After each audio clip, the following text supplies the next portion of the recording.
माशाल्लाह सालनि खां दोस्त हिते कमु कनि पिया। इहा ई तवक़ो ऐं उमेदु आहे त पंहिंजे हिन कोशिशि खे हिन महीने में जेको अचे पियो माहे सियाम उन में अञा बहितर बनाइजे ऐं कोशिशि कई वञे त जेके बि ब्रांचिस आहिनि उहे पूरी तरह फ़ाल हुजनि ऐं उन्हनि ब्रांचिस में बाक़ाइदा दोस्तनि खे रमज़ान शरीफ़ जे बारे में आगाही ॾिजे, निमाज़ जे बारे में ताक़ीद कजे ऐं जेके ॻाल्हियूं अॻु में बि गुज़िरियल ॾींहंनि में अर्ज़ु कयूं हुयूं त जेकॾहिं क़ुर मजीद जी तइलीम जो सिलसिलो बि थी थो वञे त इहा ॾाढी बहितर ॻाल्हि थींदी। जेतिरनि ब्रांचिस में मुमकिन थी सघे इहा ॾाढी सुहिणी ॻाल्हि थींदी। उन सां गॾु तजवीद किरत जी ॻाल्हि कई पई वञे, मुसलसल दोस्तनि खे इन जी ज़रूरत आहे असांखे ऐं वरी क़ुर मजीद जी माना मफ़हूम उनखे सम्झण जी ज़रूरत आहे। जेके दोस्त गॾिजी सदिजी हिकु जामे तरीक़े सां कमु कनि पिया उन्हनि जी ॻाल्हियूं ॿुधी मुसरत थींदी आहे।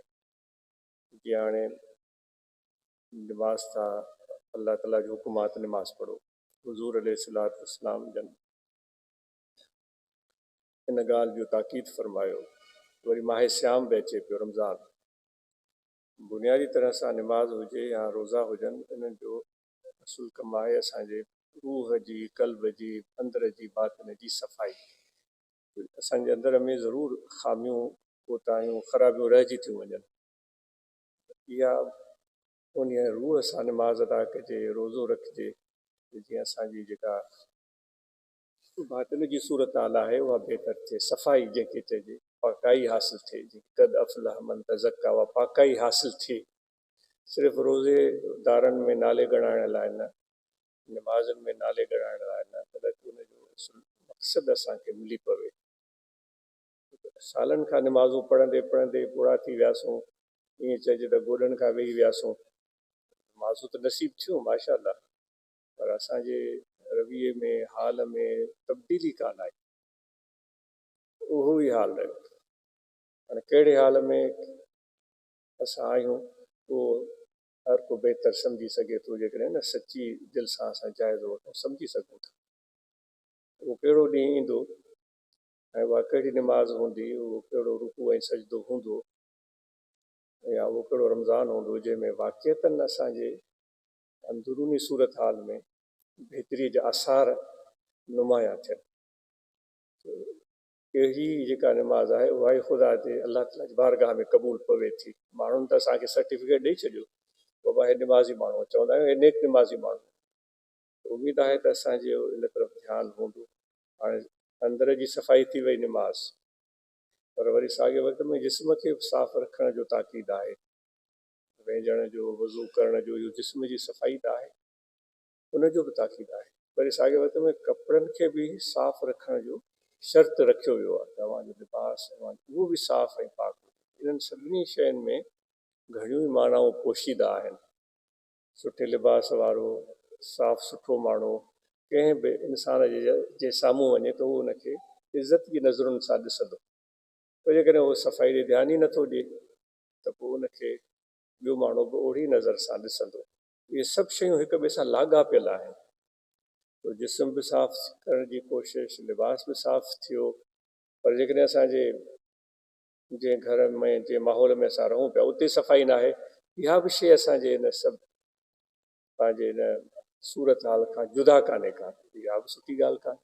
जीअं कमरे में मां सुम्हां पियो उनजो हाल सुठो कोन्हे, इहा बि सुठी ॻाल्हि कान्हे। जंहिं घर में रहां पियो उहो साफ़ न आहे, उनजो अङण साफ़ न आहे, पर वरी घर ताईं महदूद न। जीअं दोस्त सवेर ॻाल्हि कई त असां ॻोठनि में हफ़्ते सफ़ाई मल्हायो आहे, पर घर खां ॿाहिरि गलियुनि जी सफ़ाई, जेके बि ज़िक्र वारा दोस्त असां रहूं था, इहे सभु ॻाल्हियूं हिक ॿिए सां ॻंढियल आहिनि। पोइ जीअं सिंधी असां चवंदा आहियूं मुला जी डोड़ मस्जिद ताईं, असां इबादत शरीयत खे वञी मस्जिद में क़ाबू कयो आहे, बसि टाइम थींदो निमाज़ पढ़ंदासीं। इहे शयूं सभु जेके बि ॻाल्हियूं अर्ज़ु कयूं वयूं हिक ॿिए सां ॻंढियल आहिनि। इन्हनि खां असां कीअं था इनहराफ़ करे सघूं।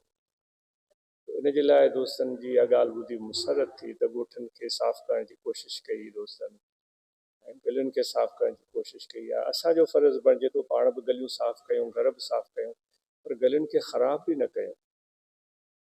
गलियुनि खे गिटियुनि खे ख़राब बि न कयूं। जो त असांजे अॼुकल्ह प्लास्टिक जो इस्तेमालु बेहिसाब थिए थो ऐं असांजी ज़िंदगी जो लाज़मी हिसो थी वई आहे।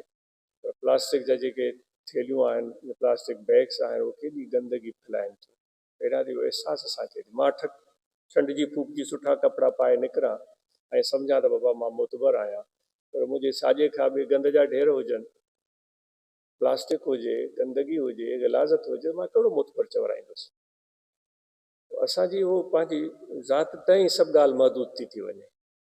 इहे शयूं इहे सभु हिक ॿिए सां लाॻापियल आहिनि, ॻंढियल आहिनि, जुदा कोन आहिनि।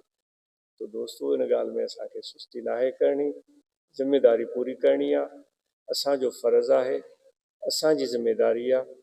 दोस्त ॾाढी भली ॻाल्हि ॿुधाई, आज उमेद थो करे त हिन सफ़ाई जो निज़ाम दोस्त रखंदा। अहिड़े नमूने सां वणकारी जी ॻाल्हि थींदी आहे। हाणे ॿाहिरि अचे पियो त ज़रूरु असांखे वण लॻाइणा आहिनि, मेवेदार बि लॻाइणा आहिनि, छांव वारा बि लॻाइणा आहिनि, त जीअं ख़ुदा जी धरती अञा वधीक सरसद शादाब ऐं ख़ूबसूरत थिए। महिरबानी।